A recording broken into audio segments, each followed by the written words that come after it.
আসসালামু আলাইকুম রহমতুল্লাহ। প্রিয় দর্শক, আশা করি মহান আল্লাহ রাব্বুল আলামিনের অশেষ মেহেরবানিতে আপনারা সবাই ভালো আছেন।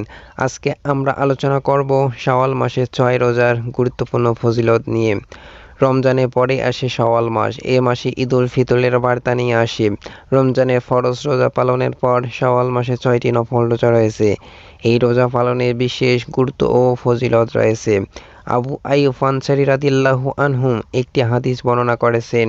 তিনি বলেন, আল্লাহর রাসূল সাল্লাল্লাহু আলাইহি ওয়াসাল্লাম বলেছেন, যে ব্যক্তি রমজান মাসের সব ফরজ রোজাগুলো রাখলো অতঃপর শাওয়াল মাসে আরও 6টি রোজা রাখলো, সে যেন সারা বছর ধরে রোজা রাখলেও।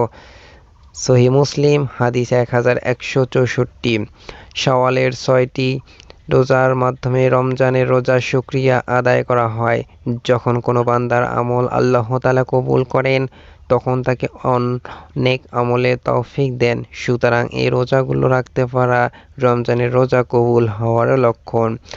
রাসূল সাল্লাল্লাহু আলাইহি সাল্লাম নিজে রোজা রাখতেন এবং সাহাবায়ে কেরামদের রোজা রাখার নির্দেশ দিতেন।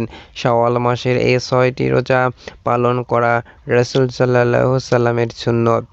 যেহেতু রাসূল সাল্লাল্লাহু সাল্লাম নিজে তা আমল করেছেন এবং আমল করার নির্দেশ দিয়েছেন, শাওয়াল মাসের যে কোনো সময় এ রোজা আদায় করা যায়। ধারাবাহিকভাবে বা মাঝে মাঝে বিরতি দিয়েও আদায় করা যায়।